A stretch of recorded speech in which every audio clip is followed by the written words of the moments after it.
It's a cause worth pursuing in multilateral settings, and the Trump administration very much supports this. I also welcome the example Indonesia has set with decisive action to safeguard its maritime sovereignty around the Natuna Islands. I'm looking forward to cooperating together in the new ways to ensure maritime security and protect some of the world's busiest trade routes. Melindungi tumpah darah Indonesia. Sebagai mana negara lain, isu kedaulatan dan integritas teritori merupakan hal yang tidak dapat ditawar sama sekali.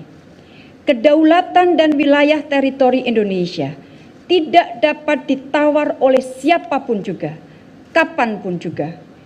Indonesia akan terus melawan terhadap negara asing yang jelas-jelas memberikan dukungan terhadap gerakan separatisme di Indonesia.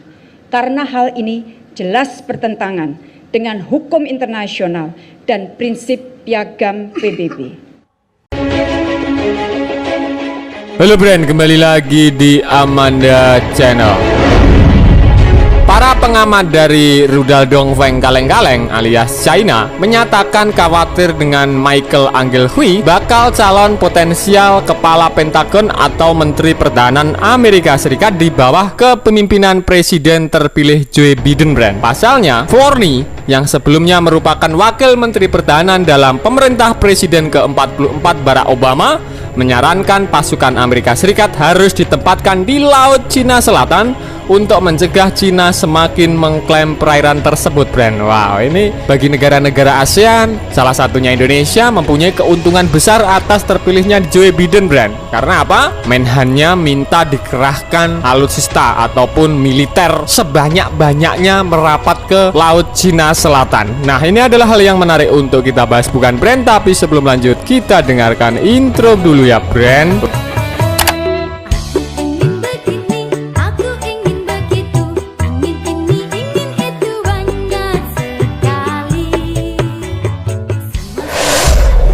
Usut punya usut. Laut Cina Selatan merupakan perairan penuh sengketa beberapa negara Asia dan juga menjadi pusat keterlibatan Amerika Serikat di Indo-Pasifik dengan staf senior Presiden keempat Donald Trump alias Paman Gober dan pejabat Cina memperdebatkan klaim kedaulatan di wilayah tersebut. Brand. Nah, bagaimana menurutmu terkait tindakan Amerika akan mengirim armada perang ke Laut Cina Selatan? Silahkan adu bacot di kolom komentar.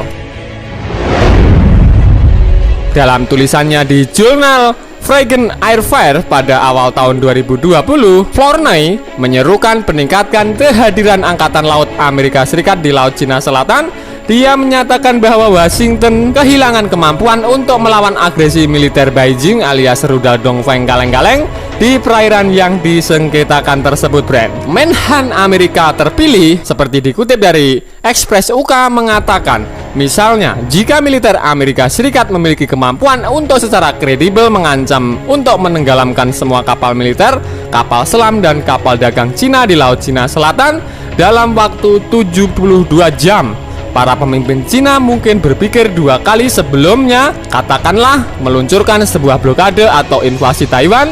Mereka harus bertanya-tanya apakah layak mempertaruhkan seluruh armada mereka. Brand.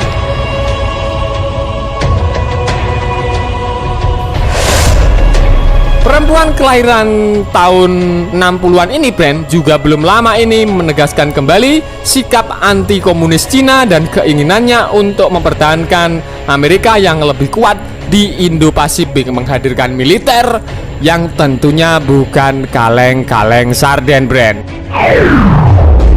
Forney dalam sebuah wawancara dengan The News mengatakan kita harus memiliki keunggulan yang cukup. Yang pertama dan terpenting, kita dapat mencegah Cina menyerang atau membahayakan kepentingan vital kita dan sekutu kita. Namun Forney itu juga menginginkan, Brand, perubahan dari pandangan pemerintah Trump tentang Cina selama ini dan menyatakan keinginan untuk bekerja sama antara Beijing dan Washington. Ada serangkaian ancaman, apakah itu mencegah pandemi berikutnya atau menangani perubahan iklim atau berurusan dengan proliferasi nuklir Korea Utara, di mana suka atau tidak kita harus berurusan dengan Cina sebagai mitra ataupun kita tidak bisa menyelesaikan masalah.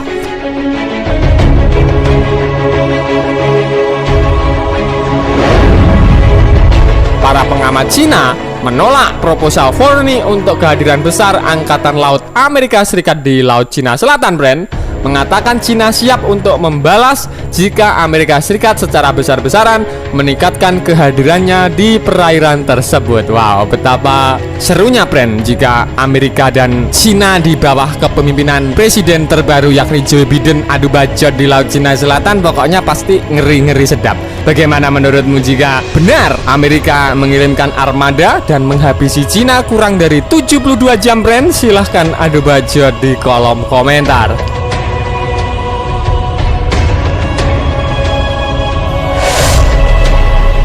Ancaman seperti itu hampir tidak dapat bekerja karena, Brand, Angkatan Laut Tentara Pembebasan Rakyat Cina telah dan selalu memperhitungkan campur tangan Amerika secara langsung ketika merancang operasi militer di Taiwan. Peneliti dari School of International Studies di Nanyang Technology University Singapura juga mencatat Forni dan sikap administrasi Biden terhadap Cina, terlepas dari siapa yang ada di Gedung Putih, kemampuan untuk mempertahankan pencegahan dan kredibel, dan jika perlu mengalahkan agresi, yakni Tentara Pembebasan Rakyat Cina alias Rudal Dongfeng kaleng-kaleng, Brand, terhadap Taiwan sesuai dengan Undang-Undang Hubungan Taiwan yang dipandang sebagai pemberian. Usut punya usut, setelah mengalahkan Trump dari pemilihan Presiden Amerika Serikat, Joe Biden telah menjelaskan bahwa dia akan tegas pada Cina dengan cara yang sama seperti pendahulunya. Selama kampanye, Biden mengancam Presiden Cina yakni Bapak Xi Jinping alias Bapak Rudal Dongfeng sebagai preman dan berjanji untuk memimpin kampanye internasional untuk menekan, mengisolasi, dan menghukum Cina. Wow, pokoknya Amerika ini benar-benar berani, bukan, Brand?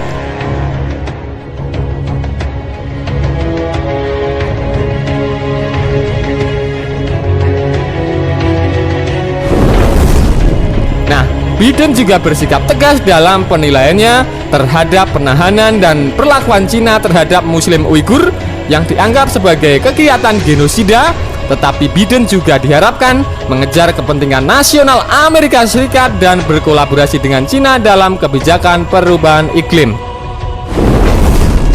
Nah, Brand, sebelumnya pakar militer Cina, Prof. Kerry Brown, memperingatkan komunikasi antara militer Cina dan Amerika lebih buruk daripada AS vs Uni Soviet dalam Perang Dingin.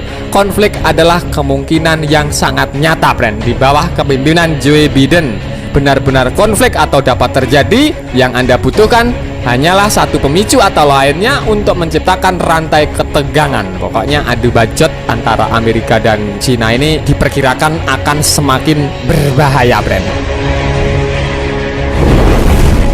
Nah, itu tadi pembahasan admin seputar di bawah kepemimpinan Presiden baru Amerika Serikat Joe Biden. Armada militer Amerika akan dikerahkan lebih banyak ke Laut Cina Selatan. Bagaimana, Brand, menurutmu terkait hal ini? Silahkan adu bacot di kolom komentar. Nah, Brand, oke, sekian dulu video dari Amanda Channel. Jangan lupa like, share, komen, dan subscribe agar channel ini semakin berkembang dan tentunya bisa bermanfaat bagi kalian semua. Nantikan video menarik dari kami lainnya. Terima kasih, see you next time, bye.